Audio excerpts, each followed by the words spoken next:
So, NATO. It's currently in a complicated situation. It's 2025 and the Ukraine war is raging on, which is threatening many NATO member states as the war is occurring on the border of them. President Trump of the United States has threatened on several occasions to leave the military alliance. Sweden has also been floating the idea of a possible membership to NATO. So in 2025, yes, there are multiple different things happening with NATO. Again, there's the threat of losing the United States as a member state, the possibility of expansion with Sweden's situation, as well as the threat of a regional war if Russia expands its efforts beyond Ukraine. So what is NATO? Well, to put it simply, NATO describes itself as a political and military alliance. NATO describes itself as an organization that promotes democratic values and cooperation between its member states. But the most important aspect of NATO is its Article 5 of the treaty. It states that if one member state is attacked, that it is considered as an attack on all member states. So what are the current debates regarding NATO? During the first administration of Donald Trump, NATO was viewed by the executive branch of the United States from a very skeptical lens. Trump consistently threatened for the United States to leave NATO. And I just want to ask, what would the situation look like if the United States left NATO? In this case, it would be in America without Europe as an ally.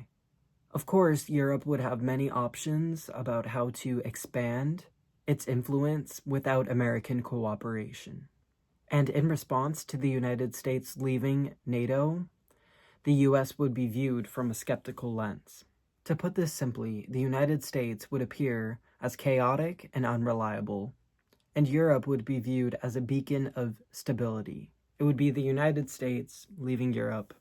And what would Canada do? Would Canada choose the country that is threatening to annex it, or the region that has generally been supportive of its sovereignty and security? Anyways, to look at NATO from an international relations sense, again, NATO promotes cooperation between its member states across North America and Eastern and Western Europe, and this does follow the liberal international relations theory. As I noted in previous videos, that Trump follows a more realist lens of international relations, and that's why we saw the demise of the Transatlantic Trade and Investment Partnership, which was a proposed free trade deal between the United States and the European Union, which fell apart in 2018. Trump uses a similar realist view when it comes to NATO.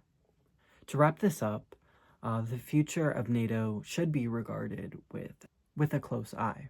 The current US federal budget does support funding for NATO, so this current and the next fiscal year does not seem to pose a threat to the future of NATO. And also, the American funding for NATO does come from US Congress. So it would take multiple actors for the United States to withdraw from NATO.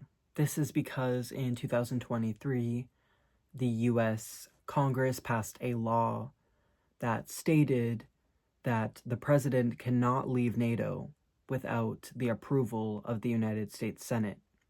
So if Trump does one day decide that the United States will no longer be in NATO, there would definitely be a large legal battle between Congress and the United States president, but also about the authority that the executive branch of the US government has.